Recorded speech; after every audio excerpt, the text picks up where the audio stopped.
Hey guys, so I was looking for a problem for us to work tonight, and I came across this problem, and I realized that perhaps there might be an easier way to do this than to apply the exponent through the parentheses in the beginning.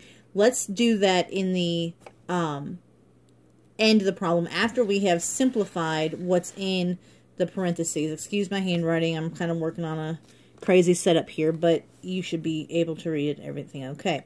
So I'm going to simplify in the parentheses, and we cannot forget about that exponent of 5, so I'm going to go ahead and put it up here, and then we're going to simplify.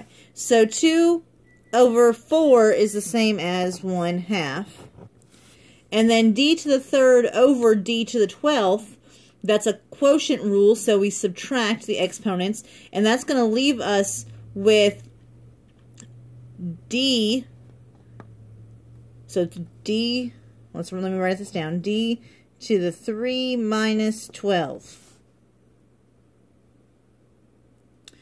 And then we're going to have g to the 12 minus 6. Alright, so let's simplify that down and get rid of any negative exponents we have here by using the reciprocal rule. We're going to have a negative exponent in this term, so we're going to drop it down. Alright, so again, we're going to bring down our 1/2. Excuse my shadows. 1/2.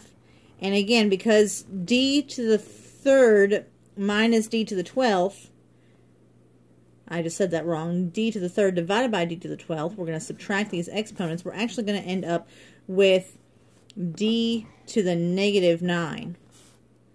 And then g to the 6.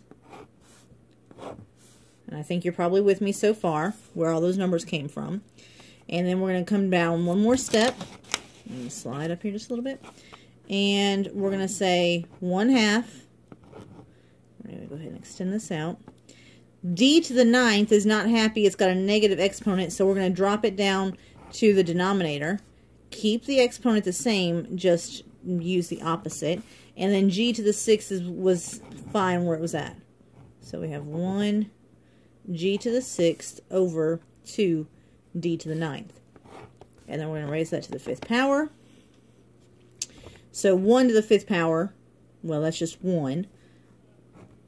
And then when we raise a power to a power, we're going to multiply. So that's going to be g to the 30th over.